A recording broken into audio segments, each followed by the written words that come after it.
بسم اللہ الرحمن الرحیم۔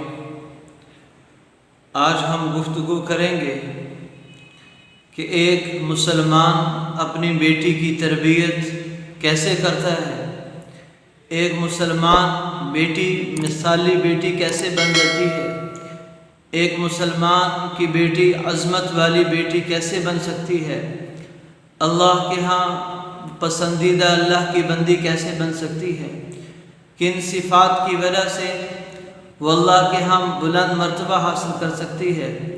تو والدین اپنی اولاد کو بڑی محبت سے پالتے ہیں، ان کی تربیت اور ان کو بڑا کرنے میں، جوان کرنے میں ہر قسم کی مشقت برداشت کرتے ہیں۔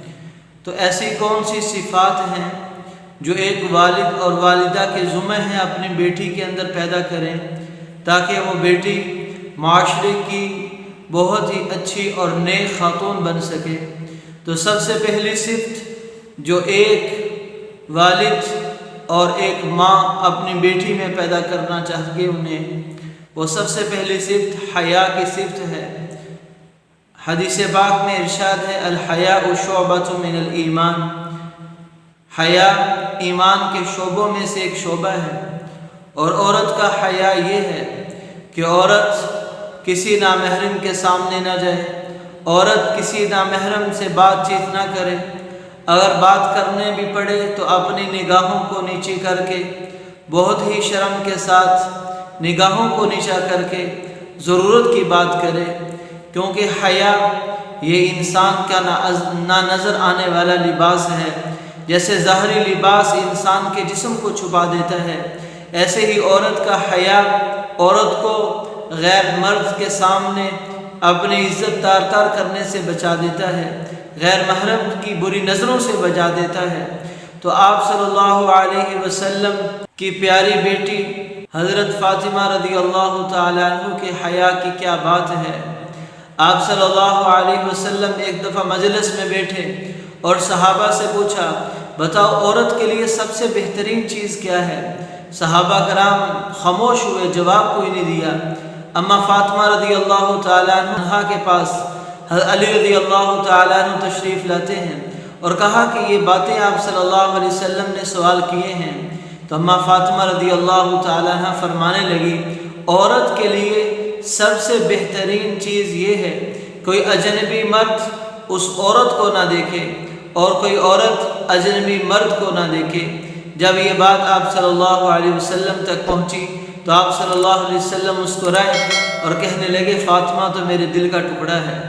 یہی وہ فاطمہ رضی اللہ تعالیٰ عنہ تمام مومنین کے لیے مثالی عورت اور مثالی اللہ کی بندی بننے جا رہی ہیں۔ جب وفات کا وقت قریب آیا تو کہا کہ لوگ غسل دیتے وقت مردے کے اوپر سے کپڑا اتار دیتے ہیں، مجھے یہ طریقہ پسند نہیں۔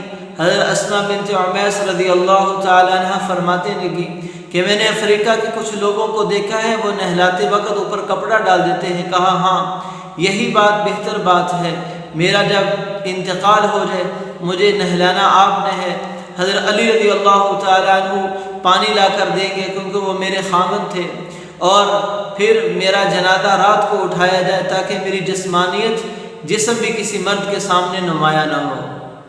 آپ صلی اللہ علیہ وسلم کی لاڈلی بیوی ام عائشہ رضی اللہ تعالیٰ عنہ، جن کے حیا اور جن کی پاک دامنی کی تعریف اللہ تعالیٰ خود فرما رہے ہیں، الطیبات للطیبین والطیبون للطیبات۔ یہ قرآن پاک میں اللہ تعالیٰ آپ صلی اللہ علیہ وسلم کی زوجہ محترمہ، تمام مومنین کی ماں ام عائشہ رضی اللہ تعالیٰ عنہ کے بارے میں جب ان پر تہمت لگائی گئی، ان کی پاک دامنی اور حیا پر باتیں اٹھنے لگی، تو اللہ تعالیٰ نے براہ راست ان کے حیا کی تعریف فرمائی۔ یہ وہ عائشہ رضی اللہ تعالیٰ عنہ ہیں جن کا نکاح اللہ تعالیٰ نے آسمانوں پر کیا اور کنواری ہونے کی حالت میں آپ صلی اللہ علیہ وسلم کی بیوی بنائی گئی۔ ان کا حیا مثالی حیا تھا۔ ایسے شعیب علیہ السلام کی بیٹیوں کا تذکرہ قرآن حیا کے ساتھ کر رہا ہے۔ جب حضرت موسیٰ علیہ السلام مدین گئے اور وہاں پر دیکھا کہ ایک کنویں پر لوگ پانی پلانے کے لیے آ رہے ہیں اور ایک طرف دو جوان بچیاں کھڑی ہوئی ہیں جنہیں لوگ پانی نہیں پلانے دے رہے۔